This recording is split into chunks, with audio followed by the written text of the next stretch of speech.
So if you're using a business, if you're going to use a business name that is also a brand name for you, like I'm just going to make one up. Let's say I'm going to use the business name and brand name Unicorn Bakery is my business name. So it'll be Unicorn Bakery LLC. It would be much easier across all of the different business registrations that you might have. It's much easier to basically choose a unique name so you're not competing with someone else in the marketplace. So the first thing I want you to do is when you're choosing your name, search basically every free search method you can. Look in your Secretary of State's corporations database. Look in the US Patent and Trademark Office's trademark database. These are free searches. Look, obviously do a Google search, that's free. Search domainname.com, name.com. Search all of the social media. When I say all, I mean all of the social media platforms, especially the ones that you think you're going to use, whether that's Instagram, Facebook, TikTok, Snapchat, Pinterest, LinkedIn. Search the ones that you really think you're going to use for the marketing of your business. And just make sure, again, try very hard to pick a unique name. It's extremely important. It will make your life a lot easier.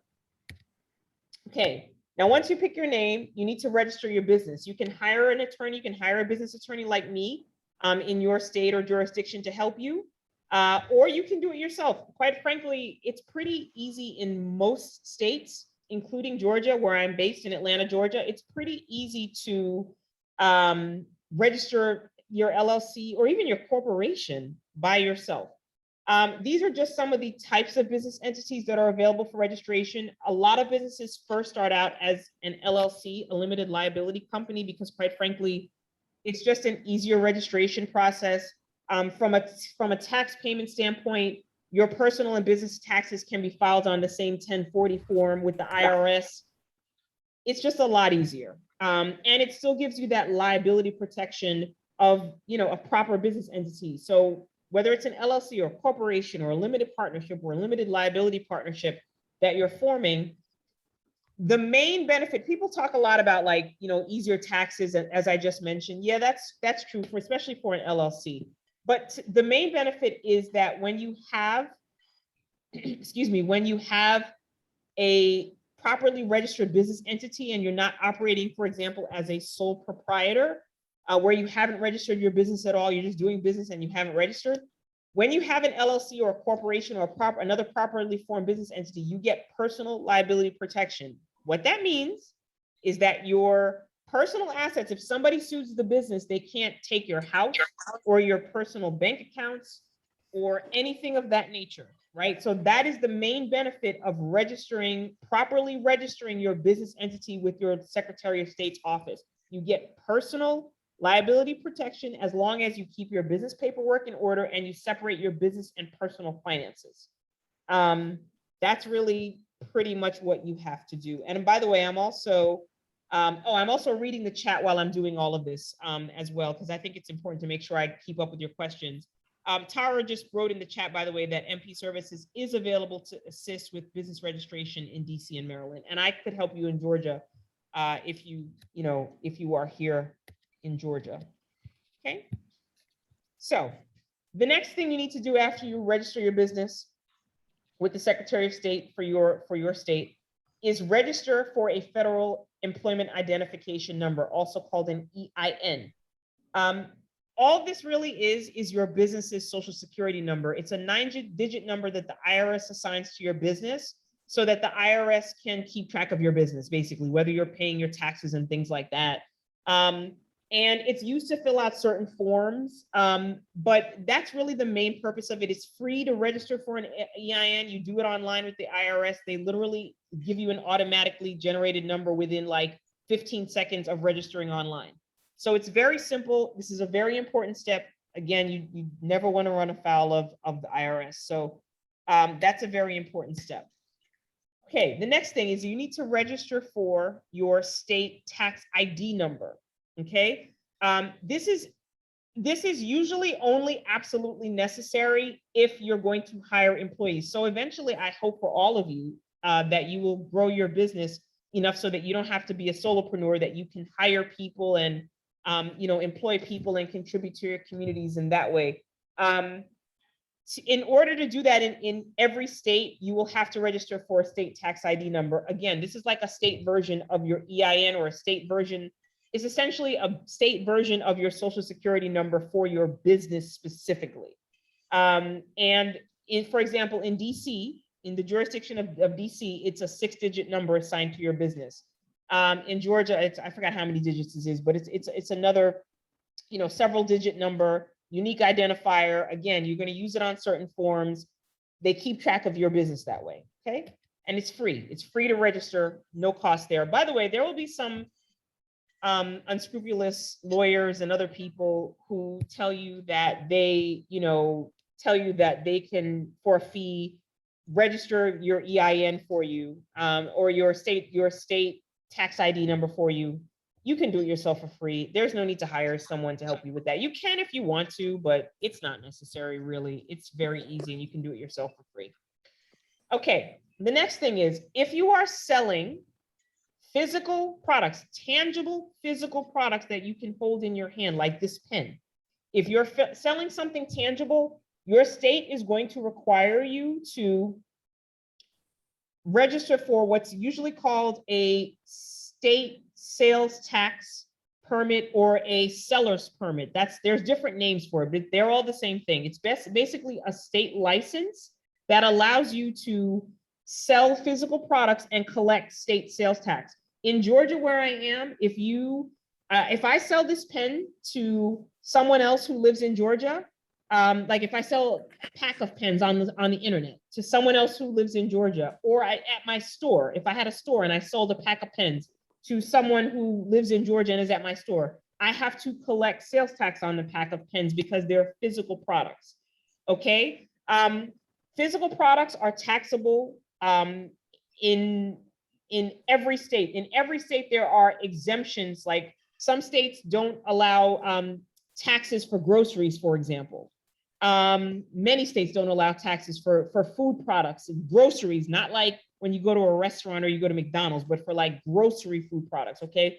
That's usually one of the exemptions for like a physical product. But states have sales tax. We all know the sales tax rate varies by state. Some states have more expensive sales tax than others. Some cities and some counties, even inside your jurisdiction, may have their own sales tax added onto the state sales tax. So physical products, you need to register for a state sales tax permit if you plan to sell those. Digital products like digital courses and things like that, those are not, those are not taxable. Digital products are not taxable. So you don't have to worry about it. If you only sell like online courses or something like that, you don't have to worry about getting a sales tax permit. If you sell services like me, I'm an attorney, I sell my legal services. Services generally are not taxable in most states. Okay. So those are just some examples of like where you would need and where you would not need to have a state sales tax permit, also known as a seller's permit again. All right, another step 6, and this is so important. A lot of people forget this step. You need a local business license, even if you have, okay, I'm going to come back to this. I'm going to finish what I'm saying about getting a local business license. And then Derry, I'll answer your question in the chat about, and you all can see because I'm sharing my screen. I'll answer your question about wellness spa services. Okay. All right. So you need to get a local business license. That's even if you're running a home-based business. If you're running a physical store, like a bakery or a Hallmark card shop or something, you need a local business license. You usually get your local business license from your county. In some jurisdictions, it's the city that gives it to you and not the county, but in many jurisdictions, it's the county. And it's like a fee that you pay every year. It varies, like because I'm an attorney, my local business license is like $400, believe it or not, it's like $400 a year. For most places, your local business license is going to be $80, $100, $150. It's a bit more for like professionals like doctors and lawyers. But basically this is very important. If your county or in some cases your city finds out that you are operating a business, even a home-based business without a local business license, they will fine you. They will fine you a penalty. And instead of paying $150 for that year that you would have paid for the license, maybe they might find you $1,000. So this is a very important step. I say here, like, for example, in DC, you would get, if you were operating in DC proper, even if it's a home-based business, you would get your basic business license from the DC government. If it's outside of DC, like in Maryland or Virginia, you would probably get it from your local county that you're operating your business in. If you're getting a basic business license in the District of Columbia, then you'll also be required to get what's called a certificate of occupancy if you have a physical presence, like a physical store or restaurant, or a home occupancy permit if you have a home-based business. These are just some of the little nuances. Every jurisdiction is different. I realize this webinar is being watched by people all around the country. Last time we did this, somebody was, on here from Arizona. So every jurisdiction is different, but I promise you, you're going to need a local, more than likely, you're going to need some sort of local business license. Don't skip that step. Now, let me go back to the question that I got in the chat about the wellness spa. That is a service. So this is important. The actual spa service itself, in most jurisdictions, the actual service is not taxed. However, that's not universal. You have to look at your local jurisdiction, whether it's Maryland, Virginia, wherever you are, Georgia, DC, and find out for sure whether or not it's taxed. In most jurisdictions, the actual service itself is not taxed. However, if you buy tweezers from that spa to go home and do tweezing yourself, the tweezers that the spa, sold you, that usually has a sales tax that they add to it. So that's just kind of like the nuance there. But again, in most places, spa services are not taxed, but that's not necessarily universal. You have to find out in your specific jurisdiction whether that service is taxed. It's likely not, but I don't want to say for 100% sure. Just check it out. Okay. All right. And I made this presentation intentionally short because I want to have time for your specific questions. And I still wanted to give you this very important information in a concise way. So number 7, this is optional. Okay. Optional.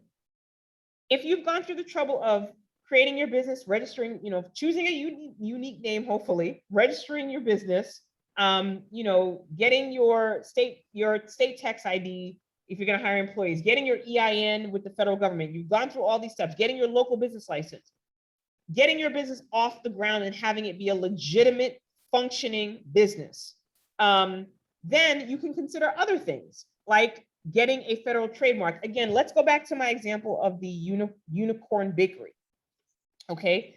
I have a hypothetical business called Unicorn Bakery LLC, and I want to trademark the name Unicorn Bakery. I want to sell hats and t-shirts and book bags and stuff like that with my Unicorn Bakery logo on it. Okay. So I will consider getting a trademark for the name, and a trademark covers branding elements. That's things like brand name, logo, marketing slogan, unique hashtags. That's what a trademark covers. People often confuse the 3 different types of intellectual property. There are 3 types of intellectual property: trademarks, which as I just said, trademarks cover branding elements like brand name, logo, marketing slogan, unique hashtags. Then there are copyrights. Copyrights cover authored works like books, movie scripts. If you're a photographer and you take photos, you can copyright your photos. That's something you created. It's a work. It's your work. That's what copyrights cover. That's another type of intellectual property. Then there's a 3rd type of intellectual property called a patent. Patents cover inventions. Like if at my Unicorn Bakery, I've invented a special cookie baking oven just to bake cookies. I've invented a special oven that I can put on a counter just to bake my cookies. I could patent that oven. Okay, so that's really the difference between the 3. So back to trademarks. Trademarks are the only way that you actually own your brand. If I have Unicorn Bakery and I go to the Georgia Secretary of State's office and I register Unicorn Bakery LLC, and then I buy domain names, Unicorn Bakery LLC or unicornbakery.com, unicornbakery.net. You get the idea. I buy domain names. Then I go to social media. I go to TikTok, Instagram, etc. And I I acquire Unicorn Bakery. I'm going to answer this question, Sharon. Thank you for asking, how do I trademark? I acquire Unicorn Bakery, you know, the account name for Instagram, TikTok, Pinterest, LinkedIn, whatever, you get the idea. People think that doing those things, registering the business, you know, getting the LLC, getting the domain name, getting the social media accounts, that they believe that actually means they own their brand. That's not how you actually fully own your brand. How you fully own your brand is you get what's called a federal trademark. Again, that's a type of intellectual property that covers branding elements like brand name, logo, etc. Because if you didn't know, I could have a Unicorn Bakery in Georgia, and someone else can have a Unicorn Bakery who's not related to me, doesn't know me from Adam. Someone else in California can open a Unicorn Bakery. Who owns the name Unicorn Bakery? The only way to know is for me, the only way to know for sure is for me to register Unicorn Bakery with the US Patent and Trademark Office in DC and own my brand name. That is how you actually own your brand name. I actually have a registered trademark. I have something called the Atlanta Entrepreneurs Legal Program, which is like a monthly legal subscription service for entrepreneurs here in Georgia. And I have a trademark for that. So I practice what I preach. If you want to own your brand, you should get a trademark. And if you have like a brand name and a logo and a marketing slogan, you would get a trademark. You would file an application for each of those things. And I'm going to tell you, unlike like registering an LLC, which I think you can do yourself, it's pretty easy. I do not encourage you to try to register a federal trademark on your own. It is a really complex process that takes about a year. And all of the trademark examiners at the US Patent and Trademark Office are trademark lawyers. They're not lay people, they're lawyers. So if you try to do this yourself, and the lawyer rejects your application the first time, your trademark lawyer examiner it rejects it the first time, you're probably not going to know what to do to fix it. And you fixing it is probably going to involve like you having to make legal arguments with case law citations, because that's how you fix it generally. So I would encourage you to hire an attorney. I am a business and trademark attorney. I'm happy to help you. Hire an attorney to help you. I can help anyone in the United States because trademark law is federal law. So you don't have to live in Georgia for me to help you with a trademark. I have clients in Arizona, Virginia, Washington State. So to trademark, you know, your brand name or logo, etc. If I were you, I would encourage you to hire an attorney. So let me go back to the chat. Again, so I think I generally answered how you trademark something. There's a process with the US Patent and Trademark Office. It takes about a year because they just get such a large volume of applications. So for example, this year, as of the end of October 2021, they've received over 925,000 applications. Okay, trademark applications through the end of October 2021. There are only about 700 trademark examiners at the US Patent and Trademark Office. So about 700 examiners so far this year have to review almost 1 million applications. So that's kind of showing you and explaining to you why it takes a year to get a trademark. So there's that. I just wanted to make sure that I'm keeping up with everyone and answering the chat questions. This presentation, yes, it will be emailed to you all after the fact. I think someone asked that. Okay. Oh, one last thing I want to say about trademarks. A lot of lawyers will try to tell you to trademark like 3 things at one time, like a brand name, a logo, a marketing slogan. And yes, if you have a lot of resources, a lot of financial resources, that's fantastic. You can do that, but I encourage most of my small business clients to just start with 1 trademark, usually the brand name, like Unicorn Bakery. Start with 1 trademark, and then trademark that in 1 class. And trademarks are in classes of goods or services. I won't go into all of that now. But basically try 1 trademark at first, usually for the brand name. And then over time, you can build what's called your intellectual property or your trademark portfolio. You can start with 1 trademark, but maybe next year you might get another one. Maybe in a couple of years, you might get another one. You build your portfolio over time because your trademarks have value. You think of Nike.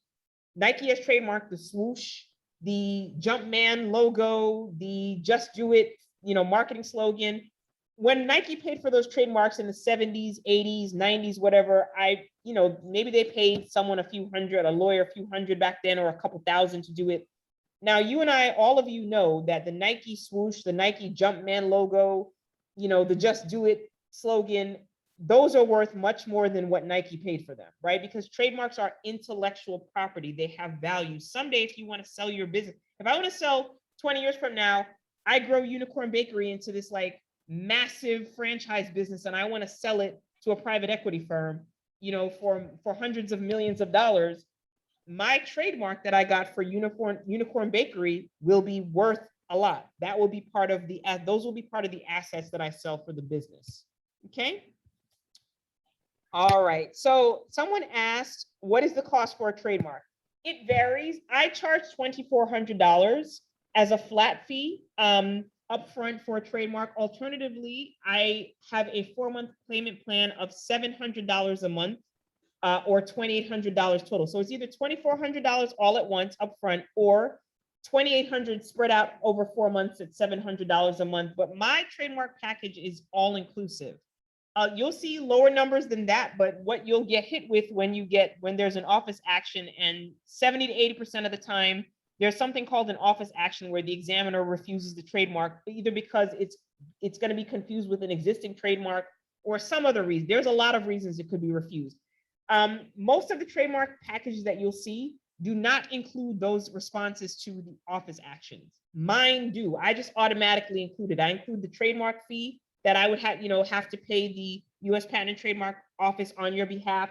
I include the advanced search fee where I use this really advanced software to search the internet all over the world, basically all over the place, for similar trademarks as to what you're trying to apply for. So we'll kind of know what to expect with that. Mine includes, again, like responses to office actions. Most of the trademark packages that you see, they will be less than that, but they won't include all those things. So what they'll do is they'll file the application for you, then they'll keep nickel and diming you until what they're charging you exceeds what I charged you. But there are lots of different people offering trademark packages, but there are very few offering packages as complete as mine. Okay, so as I said, all inclusive, it means I am including the government filing fee, the advanced search fee, the trademark opinion letter, the response to office actions, and there will most likely be at least one office action. Sometimes there are 2 or 3 from the U.S. Patent and Trademark Office. And all of that is included when I am filing the trademark. So I'm basically, once you hire me, I am doing all the work that it takes until the trademark is registered. And this is just something you should know. Trademark registration is not guaranteed. Even with the best trademark lawyer, it's not guaranteed. But the vast majority of the time, probably well over 97% of the time, if you use an attorney, you will get a registered trademark. It'll take, again, about a year, but you'll get it. There are some rare exceptions, unfortunately, where you will not get a trademark just because, usually it's because there is an existing trademark in the same industry where you're operating in, and it's going to cause too much confusion. And so the the trademark office just won't give it to you. But the vast majority of the time, when you apply for a trademark, you'll eventually get it. Okay, no problem. You're welcome. I'm just reading. You can see I have it up on the screen in the chat. How do I get a DMB? That's a great question. So Dun & Bradstreet is what someone is referring to, and that's literally a business credit ID. Essentially, it's like another version of your business's social security number, but it's essentially someone is asking how you build your business credit. That is outside typically the scope of like a business lawyer. However, I can tell you, because I'm a business owner, that you can go to the Dun & Bradstreet website and they have a whole plethora of materials explaining how you build your business credit. There's a lot of different ways to go about it. And you should know that building business credit is just like building personal credit. It takes time. You're not going to, for example, you're not going to be able to get $100,000 worth of business credit from some credit card company after being in business for 3 months. It doesn't work like that. They give you a couple thousand maybe to start, and then eventually, maybe sometime in the future when you're trustworthy and you've proven yourself, they'll give you more money eventually.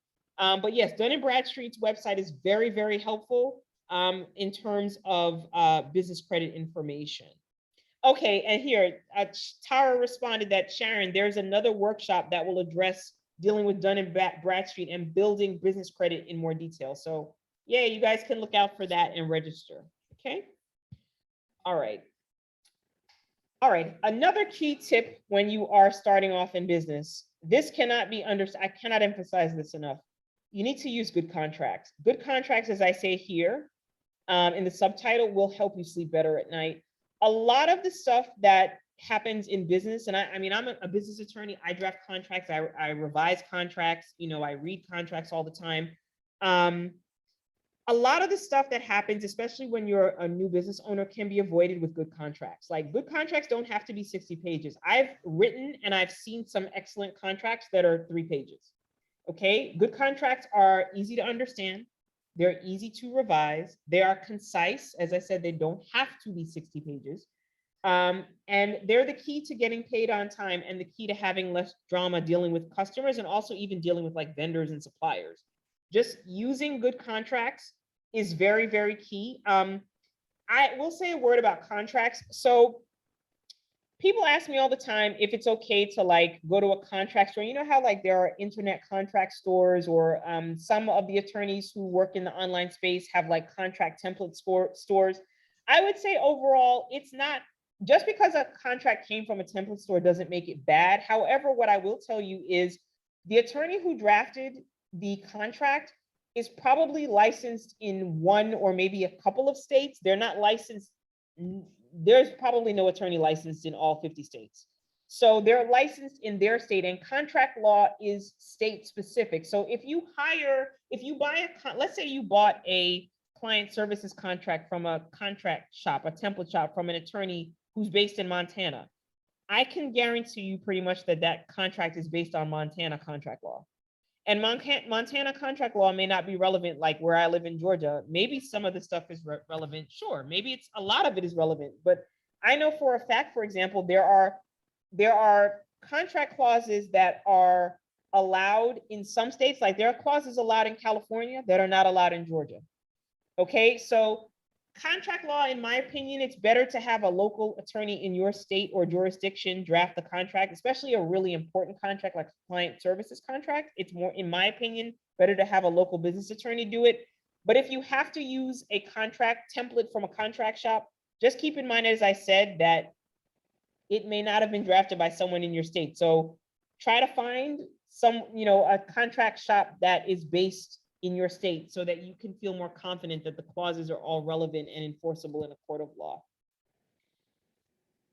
Someone is asking, are there government contracts for, just hold on one second. I'm so sorry. Just give me 1 second. I apologize. I was not expecting that. Okay, I declined that call. I apologize, you all. Someone just asked me, are there government contracts for food? Yes, but that is not my area of expertise. Perhaps Tara or Andrea can respond to that. But yes, I am aware that you can get government contracts for food services, for catering at government facilities and other things. So yes, contracts are very, very important. Very, very key. I cannot like understate that. Get insurance, okay? This is so important as well. I have business insurance. The state of Georgia does not actually require lawyers like me to have any kind of liability insurance, professional liability insurance. Believe it or not, they also don't require doctors to have professional liability insurance. They also don't require nurses to have professional liability insurance. But I have professional liability insurance that I pay for every July. And the reason for that is because crazy things happen. I have not had to use my insurance. I've not had to make a claim, thank God. But and I'm sure it will stay that way. But nonetheless, I still have it and I still pay for it every year because you never know. So try to get at least $1 million in liability coverage. And if you're a professional, obviously you would already know about and be thinking about, or perhaps already have professional liability insurance if you're a doctor, dentist, lawyer, whatever. Personal liability insurance is another option if you can't get like if you can't get liability insurance that covers your specific industry, you can think about personal liability insurance. You can think about, like, these are umbrella type policies. You can think about a general liability insurance policy. This again is outside my area of expertise, but you can definitely, contact a local insurance agent, especially someone who deals with business insurance, like, property insurance, liability insurance to cover like a store or a physical store or a restaurant, that kind of thing. That stuff is so important, and it's definitely not to, do not miss out on insurance, because in the event that someone goes after your business and sues you, it could be for something legitimate, it could be for something illegitimate. It just helps to have that extra peace of mind that you would be covered, okay? And then the last thing here is you're gonna need some help when you're growing your business. I need help. I have a business coach. I'm a professional. I've been a lawyer. Next year, I've been out of law school 20 years next year. But I still need help from time to time with different things. I needed someone to help me with my social media content. I needed a business coach to help me with a certain aspect of my business. I am a professional and I still need help.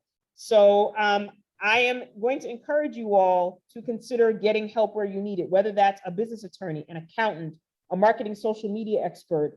Many of you in my experience, many of you, especially if you've never owned a business before, would benefit from getting a business coach in your industry or your specialty to help you figure out how you're going to grow and scale your business. That's just, just a word for you all. Take what you need, take what you need and leave the rest. But I have found very often that, you're going to need help when you're an entrepreneur. It's just, you cannot do everything. It's impossible. Okay, Tara, by the way, is commenting about insurance. There's an insurance workshop coming up in January. So you all can be on the lookout for that. MP Services is going to have an insurance workshop coming up in January. Any referrals for accountants and marketing professionals? I would say you should talk to MP Services about that. I would say my preference for referring accountants is for a local accountant. I tell people, especially for someone who's going to be handling your money, you need to be able to meet with them and look them in the eye, even if, you got to be wearing masks and all that and sitting across from them. I would encourage you to try to get referrals from people, in your colleagues, your friends, your family, people in your house of worship. If you go to any kind of service, get referrals from people for a good accountant who handles lots of small business accounts. And then marketing professionals, I have actually found, believe it or not, Instagram to be a really interesting place to kind of follow people and get to know them and see if, especially in your niche. I'm a big believer in niche marketing.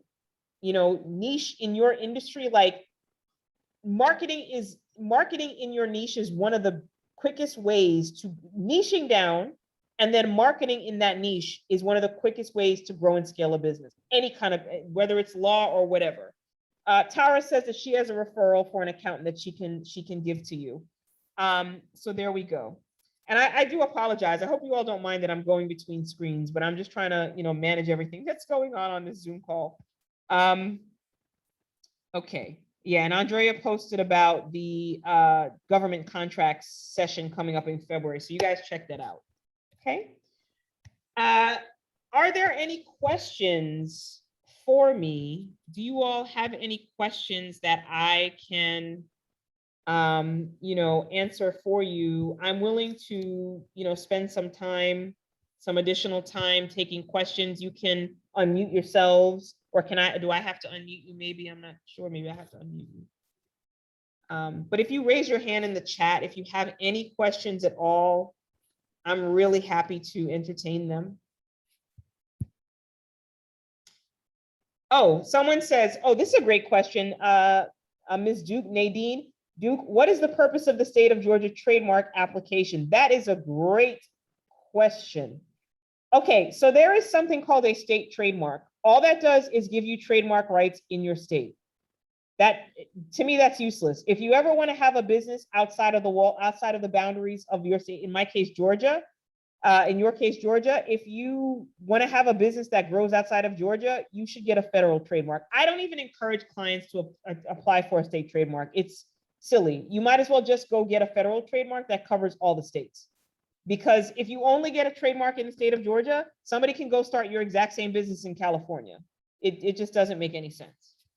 Okay, and okay, Ms. Abdul Karim, I'm going to, I think you're unmuted. Please ask Yeah, your question. I am muted myself. Thanks so much, Okay. Stacy. Just a quick question, because you said so much. But with the trademarking, with the brand, say for instance, if you want to explore a t-shirt business, because I've heard this has happened a lot with clothing, you should go ahead first before you do your business and trademark and wait an entire year for your logo or whatever you're thinking about? So let me talk about that. I thank you so much. I appreciate that question.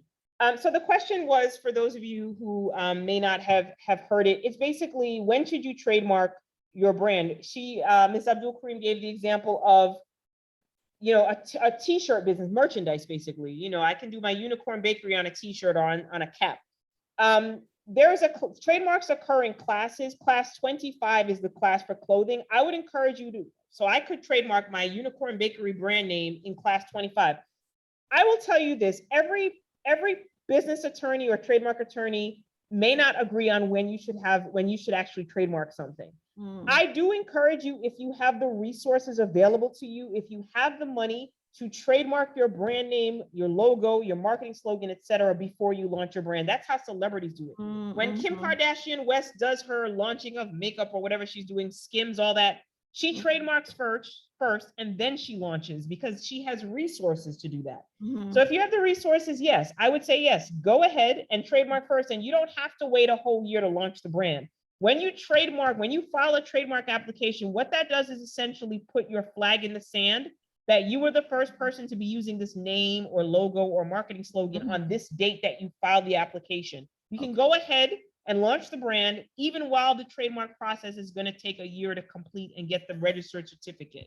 Now that's good to know. Okay. Yeah, so you can, so it's up to you. If you have the resources, then yes, by all means, I would encourage you to trademark first, to file the application first, launch your brand and go about your business as you wait to get the actual certificate in your hands. And it's a certificate in your hands, and also, of course, a listing in the trademark database with your registered trademark information. But if you don't have the resources right away, a lot of people have to actually launch the business to get the resources to spend money in the business, right?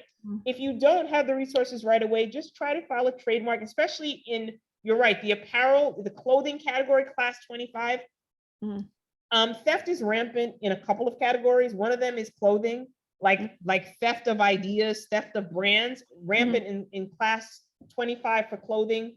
It's also, and you know, just because of merch or whatever, knockoffs from overseas and wherever, but it's also rampant in like the education and entertainment services class. That's class 41, where people do like online coaching, life coaching, like theft is rampant in that class. So if you have the resources, yeah, try to just do it as early as you can. That really is the right answer, like based on, you know, where your business is and what resources you have at your disposal. I have another question connected to trademarking. So my mother was a poet, the queen of taglines. So some of those things we want to use, that goes on to intellectual property. So we can, so it's more than one saying. There were like so many that we want to use. So when you say you file, would it be like several of them at the same time? Okay. No, you must, so trademarking, you need to trademark each branding element separately. So if you have 5 marketing slogans that you want to use, I would encourage you to trademark each of them. Can you put them all on one application? Yes, but do you know what will happen is the only time they'll be protected under federal trademark law is when you use all 5 of them at once. So in order to get full trademark protection, you need to file a separate trademark application for each branding element, a separate application for the trademark of the brand name, a separate application for the trademark of the logo, a separate app, you understand, like you do that so that you get full trademark protection, whether you use them by themselves or all together. So there are people, you'll see some trademarks registered where they put the logo and the brand name together. Yes, you can do it, but you only get the federal protection if you always use them together. So if somebody comes and uses just your brand name, but you have the brand name and the logo on the application, there is a legitimate argument to be made that that's not, like, they're not really infringing on your trademark, because the trademark is the whole thing, because that's how you filed it. So one of the reasons I talk about intellectual property portfolios and like doing it slowly over time is because this can get very expensive. And most people don't have the resources to file 10 trademarks, you know, at one time. Right. Goodness gracious. Yeah. Okay. Last question, not connected to trademarking. How do you go about getting your state certifications for women? MBE, WBE? Yep. Yeah. So minority and women owned business enterprises. Every state is different. In the state of Georgia, it's done through the Department of Transportation through an application process. It takes a few months. Every jurisdiction is different. MP Services, I'm guessing, can probably help you with that if you are in the DC, Maryland, Virginia area. Where you are. Yeah. So if you're in that area, they can certainly probably assist you and point you in the right direction. Some states do it through their, again, Georgia's the Department of Transportation handles it. Another state, it might be the Secretary of State's office. It really just depends. Yeah. Thanks so much. My pleasure. Are there other questions? I don't see any in the chat right now. Any other questions? You can unmute yourself.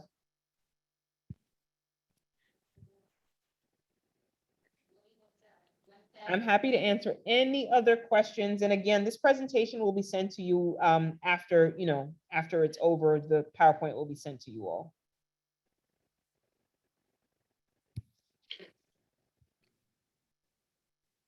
Any other questions? If not, I will, I guess, wait, there's something in the chat. 1 second.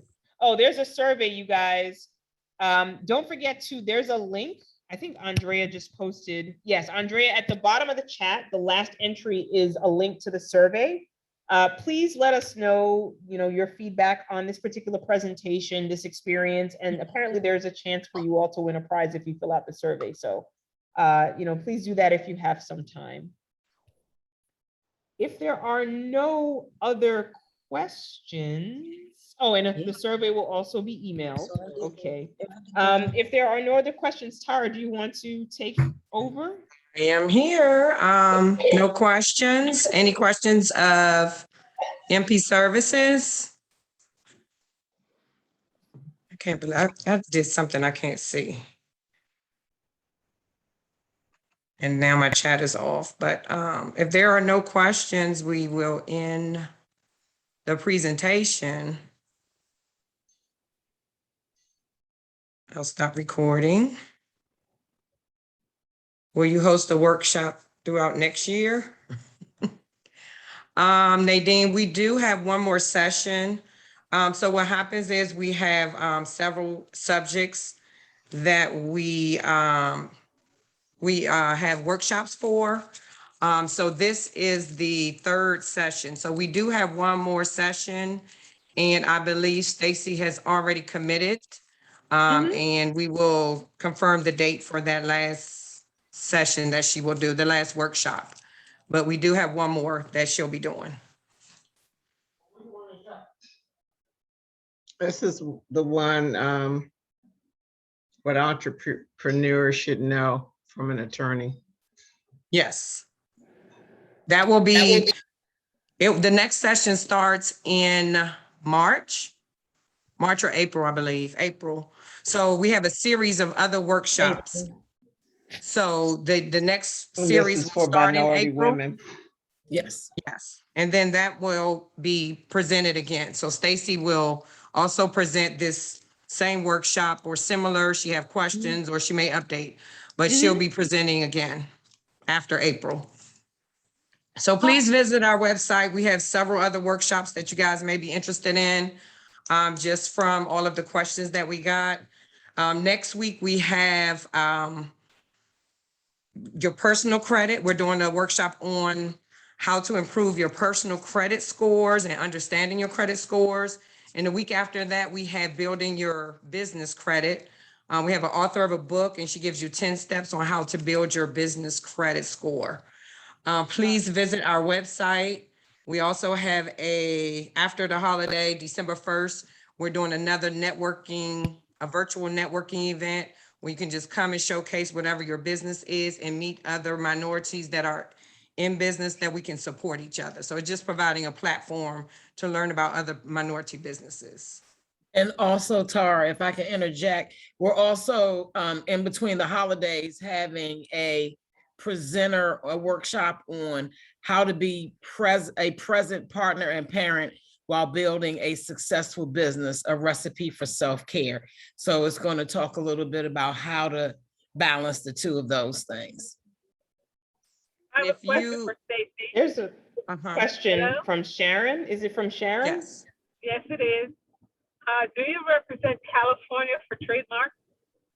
Yes, so trademark law is federal law, so I have clients all over the country. Any licensed attorney licensed in any of the 50 states or any of the jurisdictions like Puerto Rico and Guam, anyone licensed in any of those places can help, who's a trademark and business attorney can help you. So yes, I have clients on the West Coast. Yes, I'm happy to help you, obtain a trademark or however many you need. Okay.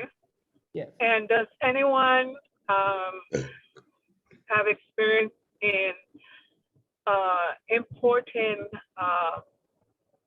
goods from a different country? That is not my area of expertise. Andrea or Atara, do you know any attorneys who do Yes, import export? We do. We have Melissa Muhammad. She does an excellent workshop that's coming up as well. And she does global marketing and she addresses importing and exporting, and she has a lot of resources for that. Awesome. So we will be noticed on when that workshop is coming up.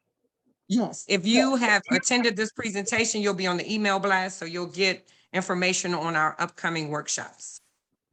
Okay. And if you have any suggestions, we'll throw in some other follow-up workshops or subcategories. So just keep checking our website, or if you sign up, then you'll receive all of that information. Yeah, I do. I want to do an import-export to countries in the Caribbean where you could be like a fulfillment company for Walmart or Amazon. Okay. Or, go ahead.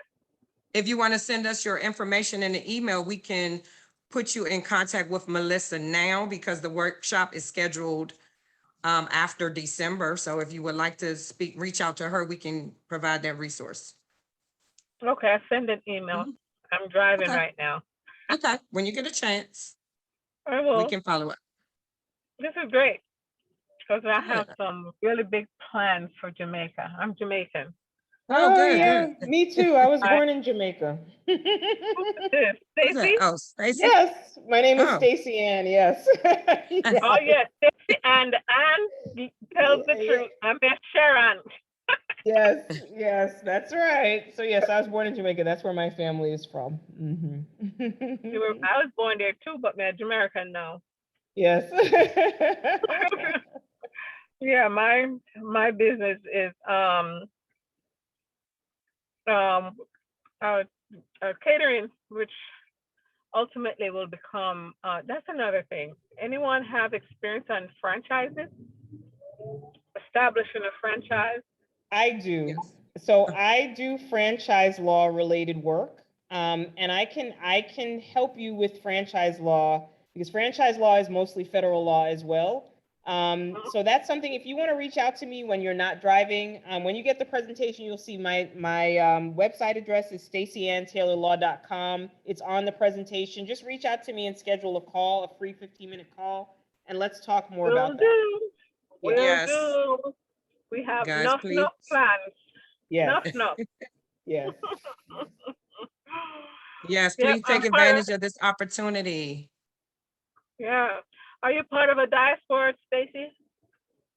I'm sorry? Are you part of a Jamaican diaspora? No, not, you mean like a local one here in Atlanta? Or just in general? No. Yeah, I'm My gonna connect parents you with are that though. too. They're a part of one in Florida and one in New York. Yeah, we have couple of them